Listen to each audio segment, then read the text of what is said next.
Good evening to all of you. Welcome to my YouTube channel. आज हम अब बात करेंगे कि हमारे 9th फैक्टर जो कि आपका है ionisation of the drugs and local pH, इसका हमारे एब्जॉर्प्शन प्रोसेस पे क्या इफेक्ट है। बेसिकली अगर हम बात करेंगे तो जितने भी लिपिड सॉल्युबल ड्रग्स होती हैं, ऑलरेडी मैंने बताया था कि वो आपका बेटर एब्जॉर्प्शन शो करती हैं। तो कौन कौन से ऐसी ड्रग्स होती हैं that basically have the lipid solubility. तो जितने भी नॉन इलेक्ट्रोलाइट्स होती हैं, non electrolytes have the, basically हम बात कर सकते हैं कि उसकी लिपिड सॉल्युबिलिटी ज़्यादा होती है, वो बेटर एब्जॉर्प्शन करता है। ठीक है, इसके साथ साथ जितने भी स्ट्रॉन्ग इलेक्ट्रोलाइट्स होते हैं वो आपकी, देखिए एक चीज समझिए, जो भी ड्रग आयनाइज्ड होगी वो एक्सक्रीट होगी और जो ड्रग अनआयनाइज्ड होगी वो एब्जॉर्ब होगी। सिंपल समझिए, अनआयनाइज्ड का मतलब एब्जॉर्प्शन, आयनाइजेशन का मतलब एक्सक्रीशन।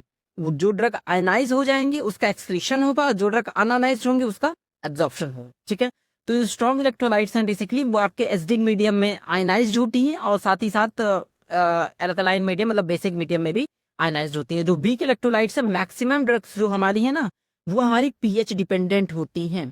पीएच डिपेंडेंट का मतलब अगर एसिडिक है, मीडियम में है, अगर एसिडिक ड्रग है पीएच मीडियम में, मतलब अगर उसका एसिडिक मीडियम में है 7 से कम है तो उसका एब्जॉर्प्शन ज़्यादा होगा। और अगर हम बेसिक ड्रग्स की बात करेंगे तो जब हम 7+ होगा जितने भी पीएच, इसमें उसका एब्जॉर्प्शन बेटर होगा।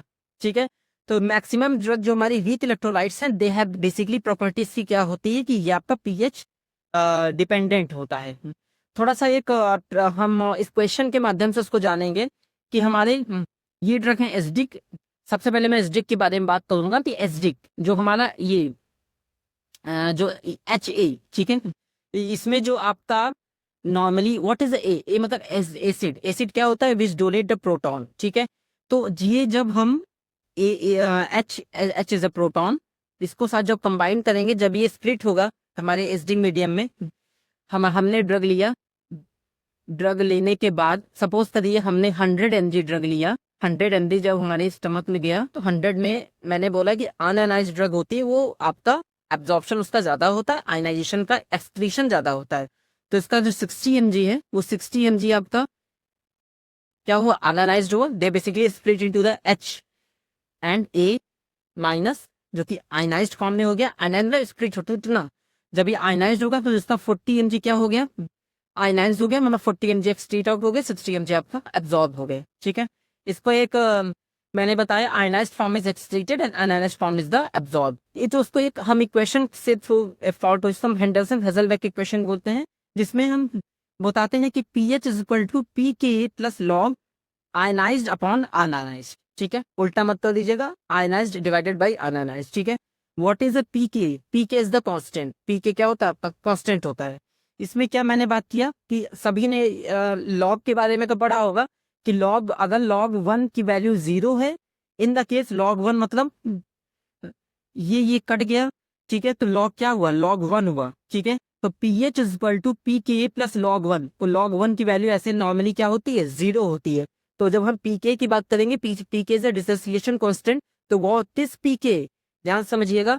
pK क्या होता है, pK मतलब वो pH जिस pH में हमारी 50% ड्रग आयनाइज्ड होती है, 50% ड्रग आपकी अनआयनाइज्ड होती है, दैट इज द पीके। ठीक है, तो अब मैंने क्या बोला कि if log 1 is equal to 0 then pH is equal to pKa। ठीक है, अब हम क्या करेंगे इसी क्वेश्चन में, क्या करेंगे इसको, अगर मैंने एक मतलब इसका जो pH है जो 1 है, अगर मैंने बात किया कि इसका मीडियम मैंने बढ़ा दिया, मीडियम का मतलब अगर मैंने इसको एसिडिक कर दिया तो pH 1 घट जाएगा, अगर मैंने इसको बेसिक कर दिया तो pH 1 आपका क्या हो जाएगा, बढ़ जाएगा। तो उस कंडीशन में जब आपका बढ़ जाएगा तो ये अल्कलाइन मीडियम हो गया, जब घट जाएगा तो क्या हो जाएगा, आपका बेसिक एसिडिक मीडियम हो गया, मतलब pH equal to pK plus 1 मतलब अल्कलाइन मीडियम, और pH equal to pK minus 1 मतलब एसिडिक मीडियम। तो जब हम अल्कलाइन मीडियम की बात करेंगे तो अल्कलाइन मीडियम में आपका एसिडिक ड्रग क्या होगा, एक्सक्रीट होगा, और जब हम पीएच को घटाएंगे तो उसमें एसिडिक ड्रग आपको क्या हो रही है, एब्जॉर्ब होगा।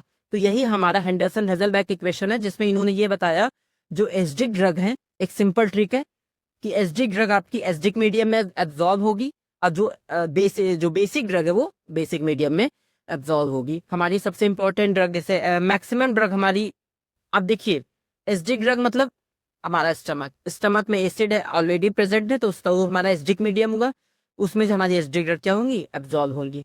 ठीक है, अब हम बेसिक की बात करेंगे तो अब देखिए NaOH सोडियम हाइड्रोक्साइड, ठीक है, उसे हमारा बेसिक हुआ। तो वही अगर हम बात करेंगे, जब OH आएगा ये स्प्लिट होगा किसमें, A+ और OH निगेटिव में, ये आपका क्या होगा, आयनाइज्ड हुआ। सेम चीज वही है, वाइस वर्सा है कि आयनाइज इसमें भी अगर होगा तो आयनाइजेशन का मतलब है कि they have basically the excretion property.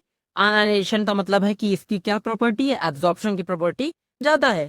तो same as is when the basic drug is in the basic medium it is absorbed, and when the basic drugs is in the acidic medium it is excreted। तो overall simple एक summary हमारा ये है कि वही drug absorb होगी जिसका जो अनानाइज्ड फॉर्म में होगी सबसे पहली। दूसरा कंडीशन ये है कि आपका आयनाइज्ड अगर ड्रग है, आयनाइज्ड का मतलब स्प्लिटेड फॉर्म में है, उस कंडीशन में आपकी ड्रग एक्सक्रीट आउट होगी। जब ड्रग का एक्सक्रीशन होगा तो उसका मतलब ये है कि ड्रग इनएक्टिव फॉर्म में होगी, बॉडी से वॉश आउट हो जाएगी। तीसरी कंडीशन ये है कि जितनी भी हमारी ड्रग्स होती हैं, जितनी भी हमारी ड्रग्स होती हैं वो सभी वीक इलेक्ट्रोलाइट्स मैक्सिमम होती हैं, और वो सभी आपकी क्या है, that is a pH dependent, pH पे डिपेंड होती हैं। पीएच का मतलब एसिडिक मीडियम हो चाहे वो बेसिक मीडियम हो। ठीक है, तो थोड़ा सा एक कहानी बताने का सीधा अर्थ ये है कि आपके जितने भी ड्रग एसिडिक ड्रग हैं वो एसिडिक मीडियम में एब्जॉर्ब होगा, बेसिक ड्रग है वो बेसिक मीडियम में एब्जॉर्ब होगा, एसिडिक ड्रग बेसिक मीडियम में एक्सक्रीट आउट होगा, बेसिक ड्रग एसिडिक मीडियम में एक्सक्रीट आउट होगा। दूसरा कंडीशन ये है हमारी ड्रग जब तक कंबाइंड फॉर्म में रहेगी, दैट इज अनानाइज्ड, उसका एब्जॉर्प्शन ज्यादा होगा, टूट जाएगा स्प्लिटेड फॉर्म में हो जाएगा, मतलब आयनाइज्ड फॉर्म में हो जाएगा, तो उसका एक्सक्रीशन भी ज्यादा होगा। समझ में आ गया? एब्जॉर्प्शन कब ज्यादा होगा, जब ड्रग अनानाइज्ड फॉर्म में रहेगी। एक्सक्रीशन कब होगा, जब ड्रग आयनाइज्ड फॉर्म में रहेगी। ठीक है, अब हम ये हमारा छोटा सा इंपॉर्टेंट बताने का एक समरी ये था कि drug apart from that factor सबसे मोस्ट इंपॉर्टेंट फैक्टर आपका आयनाइजेशन है, जिसको हम हेंडरसन हेजलबर्ग इक्वेशन के थ्रू जानेंगे। कि अब मैंने क्या बताया था, पीके, पीके क्या होता है कि वो pH, pK is the pH at which 50% of the drug is ionised and 50% of the drug is unionised. ठीक है, अब नेक्स्ट टॉपिक में हम बायोअवेलेबिलिटी पढ़ेंगे कि हमारा कितना हमारा अमाउंट आपके ड्रग का सिस्टमिक सर्कुलेशन में पहुंचा, और फर्दर इसके बारे में हम नेक्स्ट हम फिर क्या बात करेंगे, मेटाबॉलिज्म के बाद सॉरी डिस्ट्रीब्यूशन के बारे में डिस्कस करेंगे, फिर कॉन्टिन्यूसली मेटाबॉलिज्म एंड एक्सक्रीशन के बारे में। ठीक है, आज के लिए इतना ही। Thank you so much.